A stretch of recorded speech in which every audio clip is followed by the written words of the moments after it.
জয় শ্রীকৃষ্ণ, রাধে রাধে। কেমন আছেন আপনারা সবাই? আশা করছি আপনারা সবাই খুবই ভালো আছেন।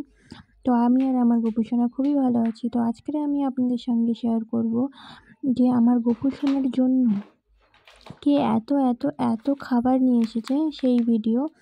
তো আমার বাবা বাড়িতে এসেছে, তো গপু সোনার জন্য কী খাবার নিয়ে এসেছে, তো আজকে আমি আপনাদের সঙ্গে এই ভিডিওতে সমস্তটা শেয়ার করব।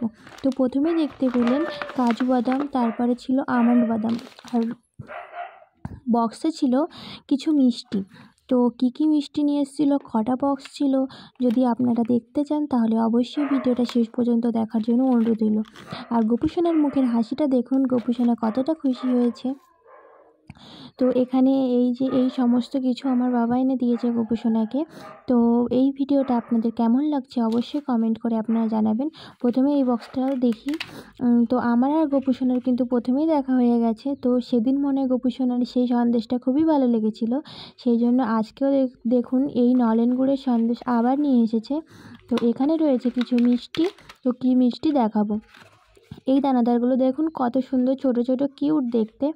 তো গপু সোনাকে এগুলো ভোগ লাগাবো আজকের লাগাইনি, সন্ধ্যাবেলা আমি মোয়া ভোগ দিয়েছিলাম, কিন্তু এগুলো হয়তো পরে দেওয়া হয়েছে।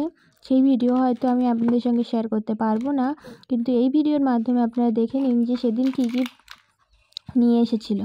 আর এই মিষ্টিটা দেখুন কতটা কিউট, মিষ্টিটা খুব সুন্দর লেগেছে আমার এই মিষ্টিটা। আর এখানে ছিল মোয়া, জয়নগরের মোয়া। তো এই ভিডিওটা আপনাদের কেমন লেগেছে আপনারা অবশ্যই কমেন্ট করে জানাবেন।